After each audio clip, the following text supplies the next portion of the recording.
ठीक है, हम क्लास शुरू करते हैं। सभी हाथ जोड़ेंगे, मंगलाचरण करेंगे। नमो अरिहंताणं, नमो सिद्धाणं, नमो आयर्याणं, नमो वज्रायाणं, नमो लोए सवसाहुणम्, मोक्षमार्गस्य नेतारम्, भित्तारं कर्म भूभृताम्, ज्ञातारं विश्वतत्त्वानां, वंदे तद्गुणलब्धये। यह तत्वार्थ सूत्र नाम का महाग्रंथ है, जिसके पहले अधिकार के ऊपर हमारी चर्चा चल रही है। और इस पहले अधिकार में हमने प्रमाण स्वरूप जो 5 ज्ञान हैं, उन 5 ज्ञानों के स्वरूप को समझा है। अब आगामी सूत्र में हमें यह समझना है कि ये 5 ज्ञान तो होते हैं, पर क्या सभी जीवों में ये पांचों ही ज्ञान होते हैं, अथवा कोई एक ही ज्ञान होता है, अथवा किसमें कितने ज्ञान होते हैं या हो सकते हैं। ठीक है, इस विषयक उत्तर के लिए आचार्य देव ने अगला सूत्र, सूत्र नंबर 30 लिखा है। तो सूत्र नंबर 30 आपकी स्क्रीन पर।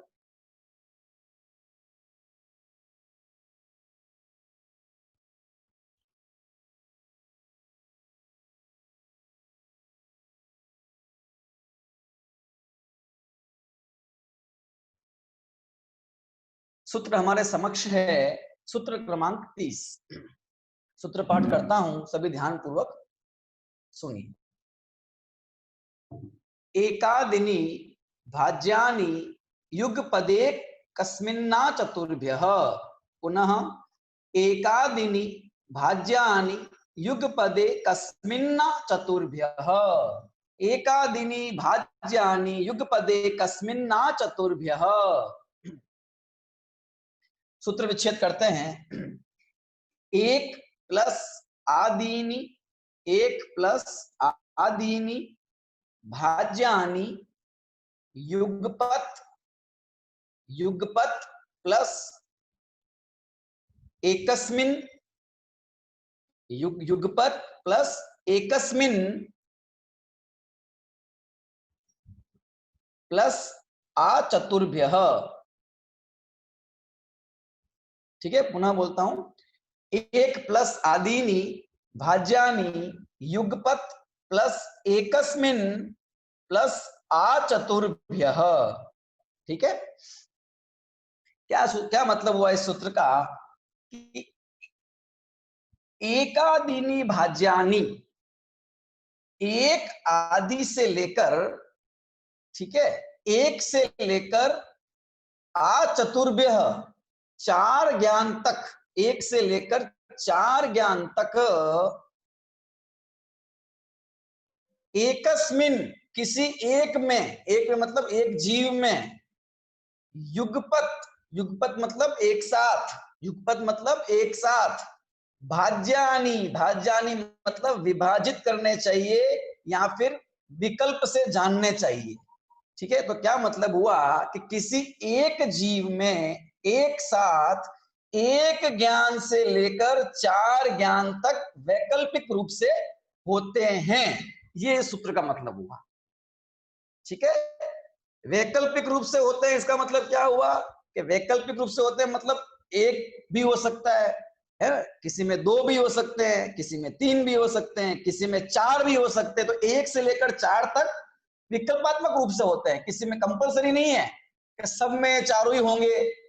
ठीक है, यहाँ पे सब में एक ही होगा, इसलिए ये ऑप्शनल है, किसी में 1, किसी में 2, 1 से लेकर 4 तक इसको, है ना, भाजित कर लेना चाहिए, समझ लेना चाहिए। ठीक है, आइए इस सूत्र का अर्थ देखते हैं।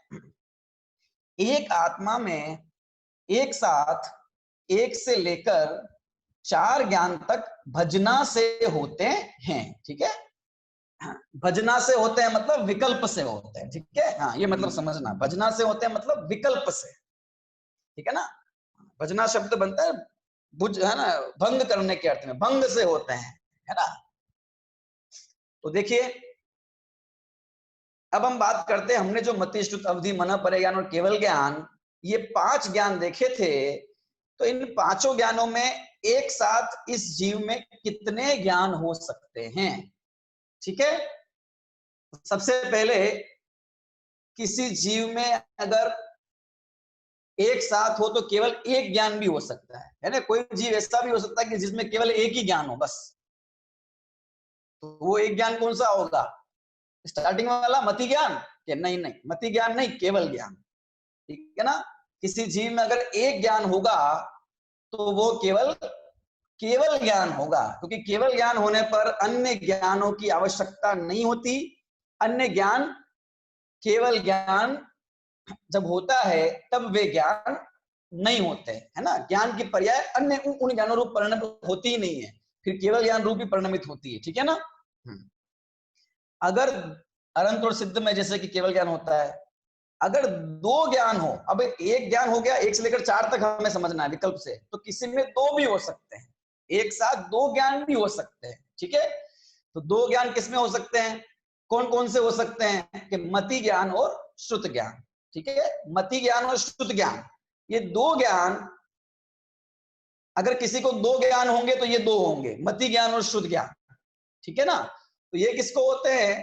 कि ये संसार में समस्त जीवों को होते ही हैं, पर यहाँ ये बात है कि दो ही होते हैं किसी जीव को एक साथ, तो वो मति और शुद्ध ज्ञान होंगे, ठीक है? सभी जीवों को होता है मति शुद्ध ज्ञान, ऐसा कोई संसारी जीव नहीं है, ऐसा कोई केवल ज्ञान से रहित जीव नहीं है कि जिसको मति ज्ञान और शुद्ध ज्ञान न हो, ठीक है? तो मति शुद्ध ज्ञान, अभी किसी को तीन है अगर, तो वो कौन कौन से हो सकते हैं?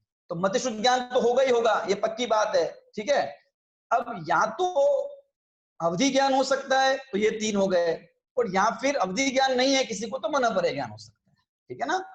3 ज्ञान कौन कौन से हो गए? कि मति ज्ञान, शुद्ध ज्ञान और अवधि ज्ञान, अगर एक साथ हुए तो ये 3 ज्ञान हो सकते हैं, या मति ज्ञान, शुद्ध ज्ञान और मन परे ज्ञान एक साथ हुए तो ये 3 ज्ञान हो सकते हैं। इससे क्या सिद्ध, इससे ये सिद्ध हो गया कि जिसको मन परे ज्ञान है उसको अवधि ज्ञान हो, ये जरूरी नहीं, ये कोई नियम नहीं, ठीक है? और जिसको अवधि ज्ञान हो उसके लिए मन परे ज्ञान होना जरूरी नहीं है।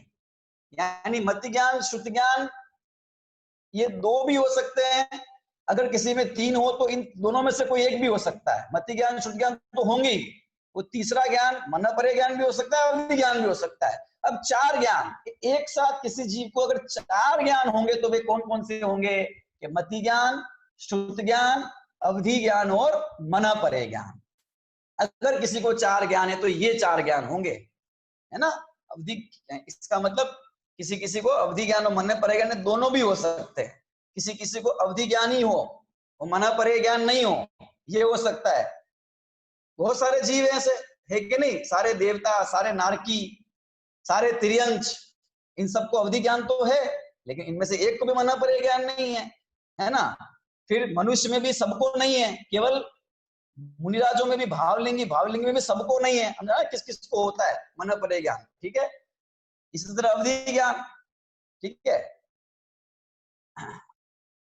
तो आगे समझ में कि एक ज्ञान होगा तो वो केवल ज्ञान होगा, ठीक है? 2 होंगे तो वे मति श्रुत ज्ञान होंगे, 3 होंगे तो मति श्रुत और अवधि या मति श्रुत और मन परे ज्ञान होंगे, और 4 होंगे तो मति श्रुत, अवधि और मन परे ज्ञान होंगे।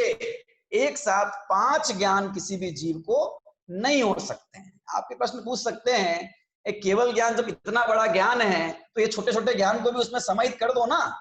हाथी के पैर में तो सबके पैर आ गए, क्योंकि जो मति ज्ञान का विषय क्या वो केवल का विषय नहीं है, जो शुद्ध ज्ञान का है वो केवल ज्ञान नहीं जानता है, जो अवधि ज्ञान और मन परे ज्ञान जानता है कि केवल ज्ञान उससे अछूता है। तो फिर इन सबको डाल दो ना, कि सबको डालने की जरूरत नहीं है उसके अंदर, क्योंकि वह अपने आप में संपूर्ण है, फिर इन चारों को जोड़ने की क्या जरूरत है? और दूसरी बात कि केवल ज्ञान जो उत्पन्न होता है वो केवल ज्ञानावरण कर्म के क्षय होने से उत्पन्न होता है। ये चारों क्षयोपशमिक ज्ञान है और वो क्षयी ज्ञान है। जब क्षयी ज्ञान प्रकट हो गया तो फिर जब कर्म का क्षय ही हो गया तो फिर वो क्षयोपशम होने की बात ही कहां रही? इसलिए इन चारों ज्ञानों के साथ केवल ज्ञान को नहीं रखा जा सकता, वह असहाय ज्ञान है, अकेला ज्ञान है, एकाकी ज्ञान है, ठीक है ना? ये चारों ही ज्ञान जुदा है, क्षयोपशमिक ज्ञान है, वह क्षयी ज्ञान, ठीक है? इस अपेक्षा भी इसको हम समझें। दूसरी बात, एक प्रश्न और खड़ा हो सकता है यहाँ पर कि आपने कहा कि एक समय में एक जीव को एक साथ एक ज्ञान होता है, वो तो समझ में। अभी जो दो ज्ञान होते हैं या तीन होते हैं या चार होते हैं, ये कैसे होता है? जब पदार्थ को जानता है जीव, ठीक है ना, जब उसके पदार्थ ज्ञान का विषय बनता है, तो फिर वो जिसको दो ज्ञान है तो उसके वो दोनों ज्ञान काम करते हैं क्या एक साथ? यानी उसी पदार्थ को मति शुद्ध ज्ञान दोनों जान रहे हैं एक साथ उसी समय में। अथवा उसको तीन, मान लो किसी ने अवधि ज्ञान है किसी के पास, तो उसका मति शुद्ध अवधि तीनों एक साथ प्रवृत्त हो रहे हैं। अगर तीन प्रवृत्त, ये तीनों एक साथ प्रवृत्त हो रहे हैं, ऐसा होता है क्या? क्या होता है फिर? एक से ज्यादा या दो ज्ञान, तीन ज्ञान और चार ज्ञान होने का क्या मतलब है फिर? कि अगर एक समय में, जिस समय अवधि ज्ञान है उस समय मति शुद्ध मन पर्य ज्ञान नहीं है। अगर किसी को चार ज्ञान, किसी को दो ज्ञान, तो जिस समय मति ज्ञान है उस समय शुद्ध ज्ञान नहीं है, तो फिर तो एक ही ज्ञान हुआ ना। फिर तो दो ज्ञान एक साथ होते हैं, ये कैसे कह दिया गया है? देखिए, इस विषय को हमें इस प्रकार समझना है कि मान लो किसी जीव के अंदर एक ही ज्ञान है, मतलब केवल ज्ञान है, तो उसका उपयोग रूप ज्ञान, मतलब जगत को जानने का जो कार्य है, जीव स्व समेत पर को जानने का जो कार्य है, वो उसका जो हो रहा है उस केवल ज्ञान से हो रहा है, ठीक है। अभी जिसको मति ज्ञान और शुद्ध ज्ञान, दो ज्ञान है, दोनों ज्ञान है। अभी वो जब किसी पदार्थ को जानता है तो जिस समय मति ज्ञान है उस समय शुद्ध ज्ञान की प्रवृत्ति नहीं है, और जिस समय शुद्ध ज्ञान है उस समय मति ज्ञान की प्रवृत्ति। एक साथ दो ज्ञान एक साथ नहीं जानते एक ही समय में। जिस समय मति ज्ञान जानेगा उस समय शुद्ध ज्ञान नहीं जानेगा, जिस समय शुद्ध ज्ञान जानेगा उस समय मति ज्ञान की प्रवृत्ति नहीं होगी। यद्यपि यद्यपि उसमें वो शक्ति मौजूद है, यद्यपि उसमें वो शुद्ध ज्ञान है, शुद्ध ज्ञान के संबंधित शैवसम का उसका शैवसम हो गया है, उसका ज्ञानावरणी का, लेकिन प्रवृत्ति में, उपयोग रूप में, है ना, जानने रूप में, एक्टिवली पार्टिसिपेशन एक ज्ञान का एक समय में होता है। तो जिस समय मति ज्ञान है उस समय शुद्ध ज्ञान नहीं। मान लो किसी कोई अवधि ज्ञानी है, तो जब वो अवधि ज्ञान रूप उसका उपयोग है, अवधि ज्ञान से जान रहा है, तो वो मति शुद्ध ज्ञान से नहीं, लेकिन वे उसमें हैं, ठीक है ना। जब वो मन पर्य ज्ञान से कोई मुंडराज जान रहे हैं तो वो मति शुद्ध अवधि का प्रयोग नहीं कर रहे हैं, अगर उनके अवधि ज्ञान भी है तो। और अगर नहीं है तो दोनों दो ही है, मान लो मति शुद्ध ज्ञान, तो उसका उपयोग नहीं। उपयोग किसका हो रहा है? केवल मन पर्य ज्ञान का।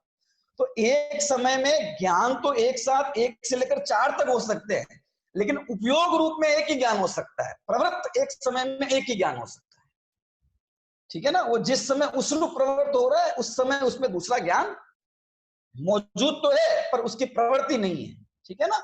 सरल है बहुत, ये ठीक वैसे ही है जैसे कि कोई टीचर है, मान लो वो व्यापार का भी काम करता है, विद्यालय में जाता है, विद्यालय से आके व्यापार करता है। अभी जब वो टीचिंग कर रहा है, स्कूल में पढ़ा रहा है, तो तो उसमें वो व्यापार का ज्ञान है कि वो उसमें व्यापारी है कि नहीं? व्यापारी तो है, उसमें व्यापार का नॉलेज है, सब कुछ है, लेकिन अभी वो उस ज्ञान का प्रयोग नहीं कर रहा है।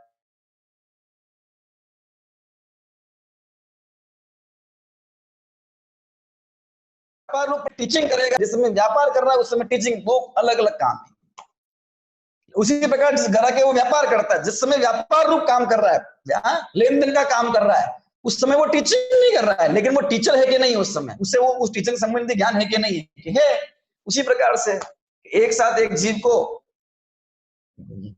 एक दो तीन चार ज्ञान हो सकते हैं, लेकिन प्रवृत्ति उपयोग एक ही ज्ञान का होगा, है ना। हाँ, फिर अगले समय में फिर मति ज्ञान शुद्ध ज्ञान, मति ज्ञान शुद्ध ज्ञान, ये चल सकता है, कोई दिक्कत नहीं है, ठीक है ना। पर जब मति ज्ञान होगा तब शुद्ध ना, जब शुद्ध तब मति नहीं, उपयोग में। इस बात को हमें इस सूत्र से विशेष रूप में समझना है, ये बात हमें समझनी है, ठीक है ना। तो फिर से एक बार हम सूत्रकार समझ लेते हैं कि एक साथ एक जीव को एक ज्ञान होगा तो वो केवल ज्ञान होगा, दो ज्ञान होंगे तो मति शुद्ध ज्ञान होंगे, तीन ज्ञान होंगे तो मति शुद्ध और अवधि या मति शुद्ध और मन पर्य ज्ञान होंगे, और चार ज्ञान होंगे तो मति शुद्ध अवधि और मन पर्य ज्ञान, ये चार ज्ञान एक साथ हो सकते हैं। इस प्रकार एक जीव में कितने ज्ञान एक साथ हो सकते हैं, इस सूत्र के माध्यम से हमने इस बात को समझा। साथ ही हमने ये भी समझा कि उपयोग रूप में हमेशा एक ही ज्ञान रहेगा, जिस समय जिस ज्ञान का उपयोग है तो उस समय दूसरे ज्ञान का सद्भाव है पर उपयोग नहीं है, ठीक है ना। अभी ये सम्यक ज्ञान की इतनी चर्चा हो गई, पांच ज्ञान क्योंकि प्रमाण है और प्रमाण सम्यक ज्ञान है, तो वो सम्यक ज्ञान की चर्चा हो गई।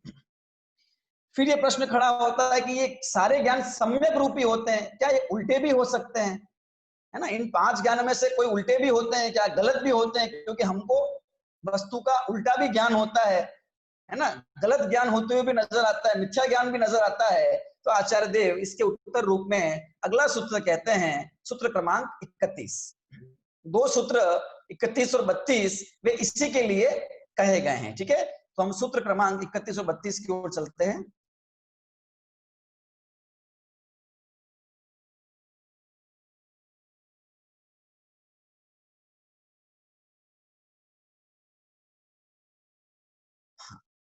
सूत्र क्रमांक 31 और 32 आपके सामने है। सबसे पहले हम सूत्र नंबर 31 को पढ़ते हैं और उसका भाव समझते हैं। हाँ, सूत्र पाठ करता हूं मैं। मति श्रुता वधयो विपर्ययश्च, मति श्रुता वधयो विपर्ययश्च। ठीक है, क्या अर्थ हुआ? ऐसा सूत्र विच्छेद करते हैं।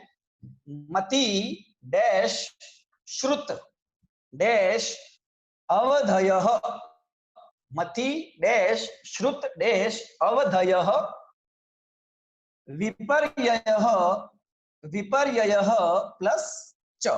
ठीक है, ये इसका सूत्र विच्छेद हुआ। क्या मतलब हुआ कि मति श्रुत और अवधि, ये जो 3 ज्ञान है ना, मति श्रुत और अवधि, ये विपर्य च, ये विपरीत भी होते हैं।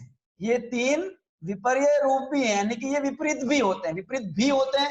ये च से मतलब यहाँ भी होते हैं, मतलब ये सम्यक भी होते हैं, क्योंकि सम्यक ज्ञान का प्रकरण चल रहा है अभी, है ना? तो सम्यक तो होते ही है, वो तो हमने पहले समझा ही है। पर ये 3 ज्ञान विपर्य विपर्य भी होते हैं, उल्टे भी होते हैं, ये बताया इस सूत्र में। ठीक है, तो क्या सूत्रार्थ हुआ हम देखते हैं। देखिए कि मति श्रुत और अवधि ये 3 विपर्य भी हैं, ये तीनों ज्ञान उल्टे भी होते हैं, है ना? सभी जीव को सम्यक मति ज्ञान, सम्यक श्रुत ज्ञान और सम्यक अवधि ज्ञान ही हो, ये जरूरी नहीं है ना? बहुत सारे जीवों को मति श्रुत और अवधि ज्ञान होते हैं, लेकिन वे विपरीत होते हैं, उल्टे होते हैं। जहां सम्यक मति ज्ञान, शुद्ध ज्ञान और अवधि ज्ञान को प्रमाण कहा गया है, तो ये जो उल्टे विपरीत मति शुद्ध और अवधि हैं, इन्हें प्रमाणाभास कहा गया। ये प्रमाण तो नहीं है, पर प्रमाण के आभास हैं, उनके जैसे लगते हैं पर है नहीं, इसका मतलब है अप्रमाणिक है। ठीक है ना? तो ये 3 ज्ञान और जो आगे के ज्ञान है, इसका मतलब सूत्र से एक तोड़ निकलता है क्या कि मन पर्य ज्ञान और केवल ज्ञान ये कभी विपरीत नहीं हो सकते, ये कभी उल्टे, इनमें कभी विपर्य नहीं आ सकता है।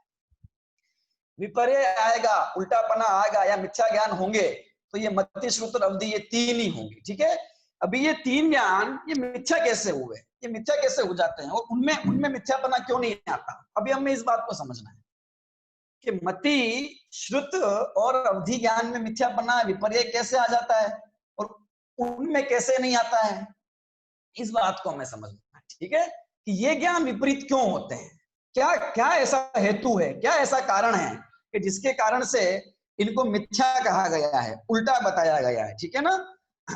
तो उस हेतु की भी चर्चा करेंगे और मिथ्या ज्ञान के विषय में भी हम विशेष चर्चा करेंगे इस सूत्र क्रमांक 32 को पढ़ने और इसके अर्थ समझने के बाद। ठीक है, तो वो मिथ्या ज्ञान हमारे समझ में आएगा, है ना? तो सूत्र क्रमांक 32 देखिए, जो इसी से संबंध रखते हुए आगे आचार्य देव ने लिखा है। सूत्र का पाठ करूंगा, सभी ध्यान पूर्वक सुनेंगे। सद सतोर विशेषाद्य दृच्छोपलब्धे ऋणमत्तवत्, पुनः सारा सूत्र जुड़ा हुआ है तो ध्यान से तोड़ के पढ़ेंगे। सद सतोर विशेषाद्य दृच्छोपलब्धे ऋणमत्तवत्। ठीक है, सद सतोर विशेषाद्य दृच्छोपलब्धे ऋणमत्तवत्। आइए हम इस सूत्र का सूत्र विच्छेद करते हैं, ध्यान से देखिएगा। सत प्लस असतोह, सत है ना, तम में हलंत, प्लस असतोह प्लस अविशेषाद्य प्लस अविशेषात प्लस अविशेषात, सत प्लस असतोह प्लस अविशेषात प्लस यदृच्छोपलब्धे, यदृच्छोपलब्धेः, ठीक है, प्लस उन्मत्तवत्, ठीक है, वापस बोलता हूं, सत प्लस असतोः प्लस अविशेषात् प्लस यदृच्छोपलब्धेः प्लस उन्मत्तवत्, ठीक है। एक उदाहरण देके आचार्य देव ने समझाया कि किस प्रकार से मति सूत्र अवधि ये ज्ञान होते हुए भी ये विपरीत कहलाते हैं। यद्यपि ये पदार्थ को सही जाने अथवा उल्टा भी जाने तो भी ये सारे ज्ञान मिथ्या ही कहलाएंगे किसी एक मिथ्या दर्शन का सद्भाव होने पर, ठीक है ना, ये बताया। तो क्या कहा है, देखिए इसमें एक प्रश्न खड़ा होता है, तो मति सूत्र अवधि ये विपर्य क्यों कहते हो?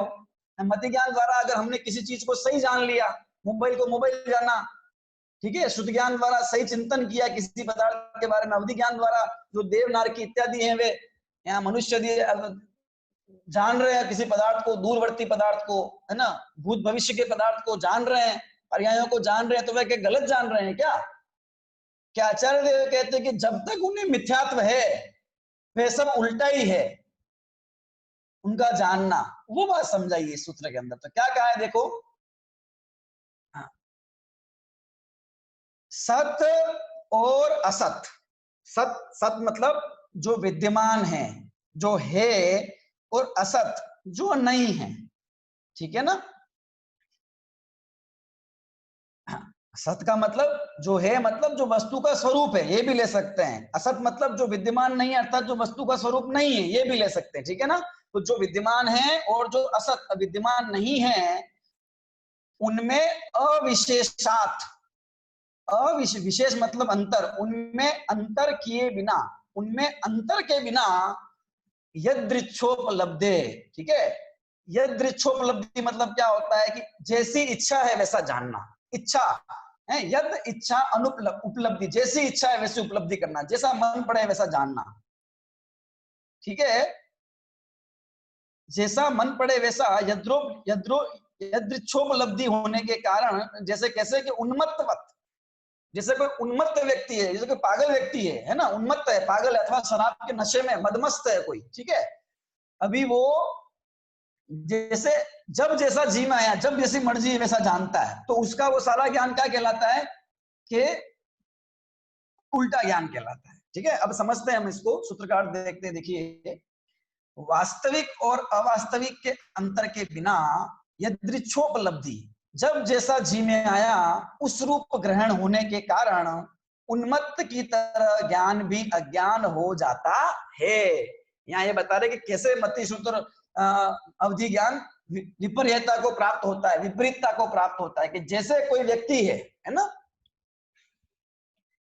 पागल, कोई पागल व्यक्ति है, अभी वो पागल व्यक्ति उन्मत्त है ना, उन्मत्त मतलब पागल, ठीक है, कोई पागल उन्मत्त व्यक्ति, उसका ज्ञान कैसा है कि उसका ज्ञान मिथ्या, क्यों? क्योंकि वह क्या, अगर वह गाय को, कभी तो गाय को घोड़ा बोलता है, कभी घोड़े को गाय बोलता है, अथवा कभी वो गाय को गाय भी कह दे और घोड़े को घोड़ा भी कह दे, तो भी उसका जो ज्ञान है वो कैसा है, वो ज्ञान हो तो रहा है लेकिन वो अज्ञान है, सारा विपरीत है। घोड़े को, गाय को घोड़ा कह रहा है वो तो गलत जान ही रहा है, ठीक है, घोड़े को गाय जान रहा है वो तो गलत, लेकिन जब वो गाय को गाय कह रहा है, क्योंकि हम ये जानते हैं कि इसको पता, इसको स्वरूप नहीं पता है एक्चुअल में, ये तो तुक्का लगा दिया, हो गया बस।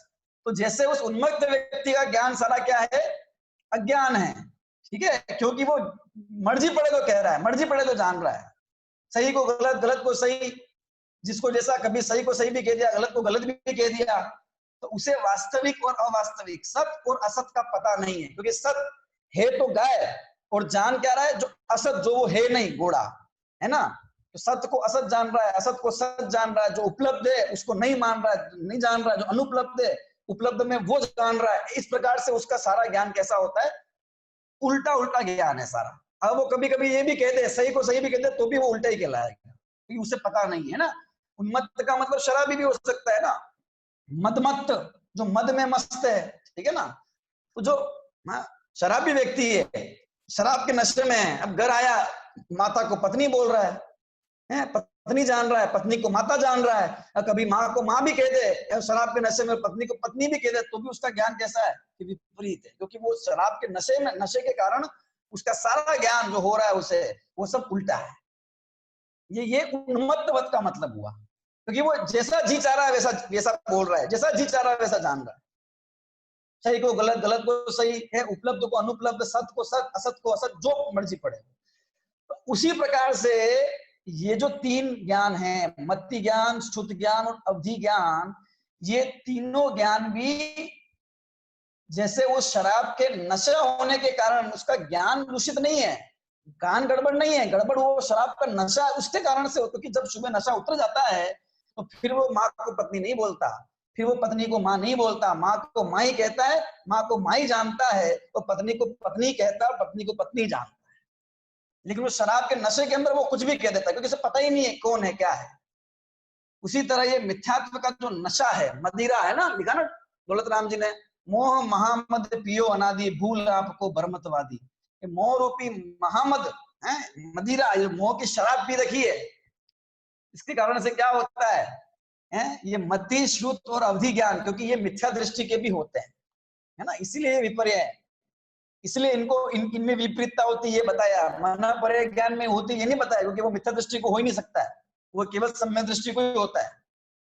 तो ये मति, श्रुत और अवधि ज्ञान उस मिथ्या दर्शन के कारण, उस मिथ्या भाव के कारण उन्मत्त पने को प्राप्त होते हैं, अज्ञान पने को प्राप्त होते हैं, विपरीत पने को प्राप्त होते हैं।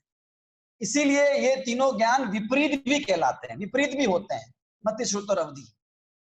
ठीक है, तो ज्ञान एक्चुअल में ज्ञान कुछ विपरीत नहीं है। विपरीत तो क्या चीज है वास्तव में, वास्तव में तो वो मिथ्या तो विपरीत है, उसके वास्तव में तो वो उसका जो नशा है वो है गड़बड़, उसके कारण से वो गड़बड़ कर रहा है जानने में भी, तो वो मिथ्या तो गड़बड़ है, उसके कारण से ज्ञान में भी हमारे गड़बड़ी हो रही है जानने में।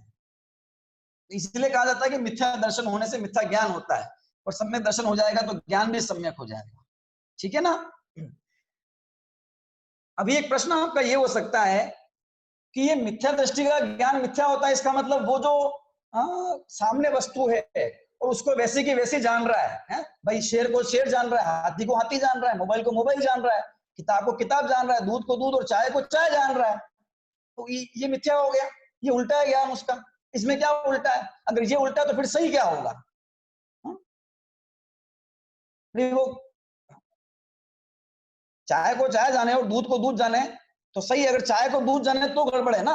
तो फिर ये ऐसा तो होता है ना, ज्ञान सबको होता है जीव जगत में, ये सारे उल्टा उल्टा थोड़ी जानते हैं क्या? अगर उल्टा ही उल्टा जानते रहेंगे तो फिर हमारा लोक व्यवहार चलेगा कैसे? तो वो ज्ञान भी मिथ्या ज्ञान है क्या? ये प्रश्न खड़ा होता है। देखिए, मिथ्या ज्ञान जो शास्त्र में शब्द प्रयोग किया है वो किस परिप्रेक्ष्य में किया जाता है, जरा हमको वो बात भी समझना चाहिए। ठीक है, तो हम थोड़ा मिथ्या ज्ञान का स्वरूप समझते हैं तो हमें ये बात क्लियर होगी, समझ में आएगी कि भाई क्या मिथ्या ज्ञान मतलब क्या है ना। देखिए, मिथ्या ज्ञान को हम 3 पॉइंट से समझेंगे, 3 तरीके से समझेंगे, इसके 3 भाग कर देते हैं। सबसे पहला अज्ञान, ठीक है, सबसे पहला ज्ञान है अज्ञान। ठीक है, अज्ञान का मतलब क्या कि ज्ञान नहीं होना सो अज्ञान, ज्ञान नहीं होना वो अज्ञान। ठीक है, जैसे हमें किसी वस्तु का ज्ञान ही नहीं है, अज्ञान हो गया। जैसे कोई पूछे कि प्रशांत महासागर के अंदर कितनी मछलियां हैं बताओ, कैसे बताएंगे, हमको तो ज्ञान ही नहीं है उसका, तो ये अज्ञान है? अभी ये हो गया क्षेत्र संबंधी अज्ञान। अभी काल कोई जो चीज अभी आई नहीं उसका हमें ज्ञान नहीं है भाई, जैसे कि ये मोबाइल जब नहीं बने थे तो लोगों को मोबाइल का ज्ञान ही नहीं था, तो ये उस संबंध में अज्ञान हो गया कि नहीं हो गया? मोबाइल जूम ऐप नहीं चलता था पहले, ठीक है, अभी आया, नहीं था तो हमें पता ही नहीं था कि जूम ऐप कोई है, अथवा है तो भी पता नहीं था उसके बारे में, ये इसके संबंध में अज्ञान हो गया। तो जो चीज के बारे में हम नहीं जानते हैं वो अज्ञान, पहला वाला। दूसरा, जो चीजें जगत की चीजों के बारे में, दुनिया की चीजों के बारे में, ठीक है, उनके संबंध में मिथ्या ज्ञान होना। मिथ्या मतलब उल्टा ज्ञान होना। ठीक है, मिथ्या का मतलब विपर्य नहीं, मतलब संशय, विपर्य और अनध्यवसाय। अज्ञान में तो वो चीज हमारे सामने थी नहीं, वो बात खत्म। लेकिन हम जो दूसरा वाला ज्ञान समझ, मिथ्या ज्ञान समझ रहे हैं ना, दूसरा वाला कौन सा, कि दुनिया की चीजों के बारे में, जगत की चीजों के बारे में उल्टा ज्ञान होना, यानी कि संशय होना, विपर्य होना और अनध्यवसाय होना। जैसे जैसे सामने रस्सी पड़ी हुई है ना, और उसको हम सांप जान रहे हैं, तो ये क्या हो गया? ये मिथ्या ज्ञान हो गया। उल्टा है तो सांप और जान, है तो रस्सी और जान सांप रहे हो, गड़बड़ है मामला। हाँ, जैसे वही उदाहरण आया ना पहले हमने दिया था कि है तो सोडा और जान रहे हो नमक। चीज सामने है, ग्रहण हो रहा है, लेकिन विपरीत ग्रहण हो रहा है, उल्टा ग्रहण हो रहा है, अथवा संशय हो रहा है क्या है ये, सांप है कि रस्सी है, रस्सी है कि सांप है, तो ये भी उसी अज्ञानी, उसी मिथ्या ज्ञान की कैटेगरी में आएगा। अथवा वह वस्तु है और जानने की इच्छा नहीं होगा कुछ, ये अनद्य व्यवसाय भी इसी कैटेगरी में है। तो ये भी एक मिथ्या ज्ञान है कि नहीं है? भाई किसी वस्तु के हमारे सामने है पर उसको हम उल्टा जान रहे हैं, सही जान ही नहीं रहे। जैसे किसी ने बोला कुछ और हमने सुना कुछ, सामने चीज क्या है और समझ क्या रहे हैं उसको। होता है ना, मृग मरीचिका का उदाहरण नहीं आता है ना, कि भाई वो जो मृग होता है वो गर्मी के दिनों में बड़ा प्यासा होता है, तो मरीचिका मतलब रेत के अंदर उसे सूर्य की जो धूप होती है वो दूर से देखने पर ऐसा लगता है जैसे कोई पानी हो वहां पर, तो वो प्यास के मारे दौड़ दौड़ के वहां जाता है, तो वहां तो कुछ होता ही नहीं है, तो उसे वो और आगे दिखती है मृग मरीचिका, मतलब वही चीज दिखती है, सूर्य की किरणें पानी रूप में, तो फिर भागता है, वो उसका ज्ञान हो गया। हमको भी नजर आता है जब कई बार सड़क पे होते हैं तो धूप होती है बहुत गर्मी के दिनों में, तो ऐसा लगता है कि आगे पानी हो, तो है क्या पानी, है तो नहीं पर हम जान उसको पानी, तो ये क्या होगा, ये दूसरा वाला कि जो चीज है नहीं उसको वैसा जान रहे हैं, ठीक है ना, और है उसको उल्टा जान रहे हैं, अथवा उस बारे में संशय विपर्य हो रहा है, ये दूसरा वाला ज्ञान हो गया, मिथ्या ज्ञान, ठीक है ना। अभी देखो तीसरा वाला मिथ्या ज्ञान, अब इसको हम ये भी कह सकते हैं कि जगत की चीजों के बारे में होने वाला अज्ञान, मिथ्या ज्ञान, इसे हम ये भी कह सकते हैं कि अप्रयोजन भूत तत्व में होने वाला मिथ्या ज्ञान, अप्रयोजन भूत तत्व में होने वाला मिथ्या ज्ञान। इसका मतलब क्या, अप्रयोजन भूत मतलब क्या, हमारा प्रयोजन क्या है, अभी जो चर्चा वो किस चीज पे चल रही है, हमारा प्रयोजन है दुख दूर करना और सुखी होना, ये है हमारा प्रयोजन प्रत्येक जीव का, ठीक है। अभी जिन तत्वों को जानने से, मानने से, समझने से हमारा दुख दूर होता है और हम सच्चे अर्थों में सुखी होते हैं, वही हमारे लिए प्रयोजनभूत तत्व कहलाएंगे। और जिनसे हमारे सुख दुख का कोई लेना देना नहीं है, वे सारी चीजें अप्रयोजनभूत तत्व कहलाएगी, ठीक है ना। अभी प्रशांत महासागर में कितनी मछलियां हैं, इससे हमको क्या लेना देना है भाई, ज्ञान हो जाए तो भी ठीक, नहीं हो जाए तो भी ठीक है। अभी दुनिया में कितने कोरोना पॉजिटिव है, इससे हमें क्या लेना देना है, ज्ञान हो तो भी ठीक, पता हो तो भी ठीक, नहीं पता हो तो भी ठीक। ऐसे तो दुनिया में कितनी चीजें हैं, क्या क्या देखने जाएंगे, क्या क्या समझने जाएंगे, कि वे हमारे प्रयोजन, क्योंकि उनसे हमारे सुख दुख का कोई लेना देना नहीं है। और प्रयोजनभूत तत्व के संबंध में मिथ्या ज्ञान नंबर 3, प्रयोजनभूत तत्व के संबंध में मिथ्या ज्ञान, तो वो क्या है, प्रयोजनभूत तत्व क्या है, कि वे तत्व या वे तत्वार्थ जिनकी सम्यक श्रद्धा और ज्ञान बिना, जिनको जाने समझे माने बिना हमारा दुख दूर नहीं हो और हम सच्चे अर्थों में सुखी नहीं हो, ये जो दुखों की परिपाटी है, ये संसार खत्म नहीं हो हमारा और हमें मोक्ष नहीं हो, जिनको जाने बिना माने बिना वे हैं प्रयोजनभूत तत्व। आता ना छेड़ला में, जीवादि प्रयोजन भूत तत्व सरधेति न माही विपर्यत्व। ये जीवादि है ना जिनकी हम चर्चा करके आए हैं, है ना, क्योंकि यहाँ मोक्ष मार्ग, मोक्ष मतलब सुख, तो सुख का प्रयोजन किससे सिद्ध होता है, कि इन 7 तत्वों को जानने से, कि जीव अजीव आश्रव बंध है संवर निर्जरा मोक्ष, ये जो ज्ञान है ना, इस संबंधी जो ज्ञान है, ये इसका नाम है प्रयोजनभूत तत्वों का ज्ञान, और हमारे सुख दुख का लेना देना इनसे है। अभी जीव के संबंध में ये विपरीत जानता है, इसका नाम है मिथ्या ज्ञान, के जीव को अजीव जानता है, जीव को जीव जानता है, कि क्या खुद को क्या जानता है, कि शरीर जानता है ना, शरीर मोटा होता है तो मैं मोटा हुआ ऐसा कहता है, शरीर पतला हुआ तो है वो लंबा है वो छोटा है, शरीर की जो अवस्था है, शरीर की जो क्रिया है, जो कुछ भी है उसे वो अपनी क्रिया जान रहा है, ये इसका मिथ्या ज्ञान हो गया, क्योंकि ये है क्या वास्तव में, है तो जीव और मान शरीर रहा है।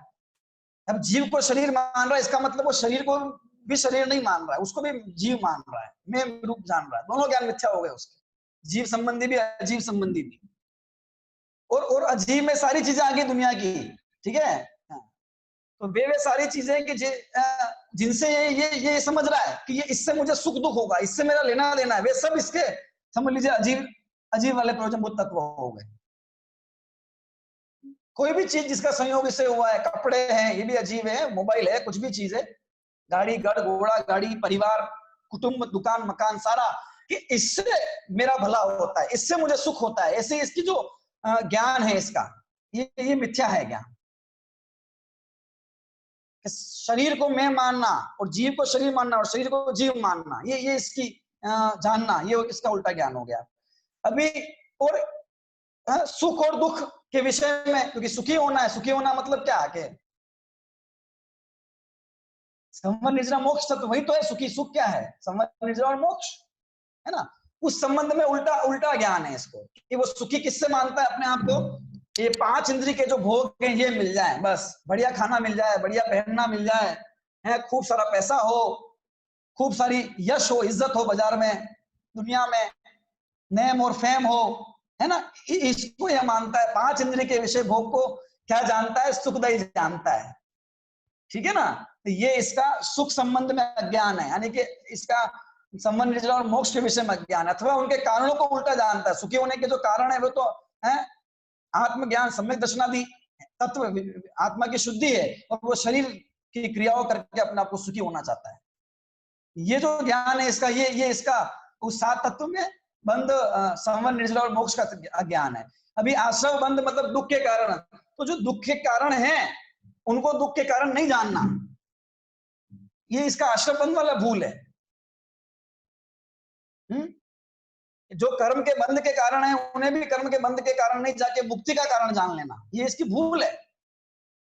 कि पाप आदि जो हैं, बुरे भाव जो हैं, उनको तो दुख रूप जानता है, लेकिन वे राग का जो भाव है, चाहे वो शुभ हो या अशुभ, किसी प्रकार का राग हो, अरे वे भी इस जीव को बंधन का ही कारण है।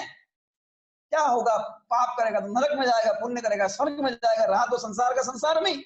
लेकिन वो पाप को तो बुरा मान रहा है, उसको तो बंधन का कारण मानता है, उसको तो अपने दुख ही मानता है, और राग अच्छा मानता है, दूसरों से प्रेम करना अच्छा मानता है, उसको अच्छा जानता है। ये इसका आश्रव और बंध वाला ज्ञान हो गया, मिथ्या ज्ञान है। 7 तत्व के संबंध में मिथ्या ज्ञान है इसका, जिसको 7 तत्व संबंधी भूल भी कहा गया है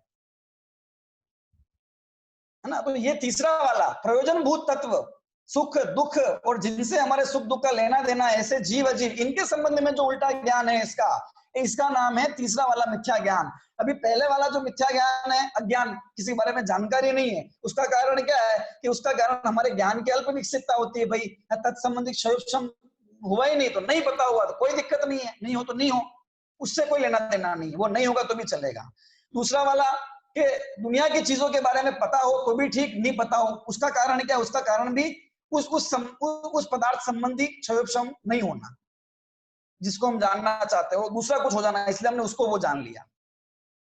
अभी तो तीसरा वाला मिथ्या ज्ञान है ना, प्रयोजन भूत तत्व वाला, उसमें गड़बड़ है। वो होता है मिथ्यात्व के कारण। जब तक मैं शरीर को अपना मानूंगा तब तक इसको अपना जानूंगा, जब तक मैं पर पदार्थ को शरीर को अपना मानूंगा तो इस शरीर से संबंध रखने वाले जड़ और चेतन दोनों पदार्थों को अपना सुख दुख करने वाला जानता रहूंगा, जबकि वे है नहीं असली में। तो वो मिथ्यात्व उसका कारण है। इसलिए उस मिथ्यात्व के कारण से ये क्या होता है, इस जीव को मति, श्रुत और अवधि ज्ञान विपरीत ज्ञान होते हैं। तो हमें कौन सा मिथ्या ज्ञान नष्ट करने के लिए क्या करना है कि सम्यक दर्शन की प्राप्ति होगी तो मिथ्या ज्ञान चला जाएगा। इसीलिए कहा जाता है कि भाई मिथ्या दृष्टि के सारे ज्ञान मिथ्या और सम्यक दृष्टि का ज्ञान सम्यक, ये उसका प्रयोजन है। दुनियादारी का ज्ञान होता रहे कैसा भी, उससे क्या लेना देना है, ठीक है ना। इस प्रकार से ये ज्ञान का स्वरूप है, और मति, श्रुत, अवधि ज्ञान में विपरीत करना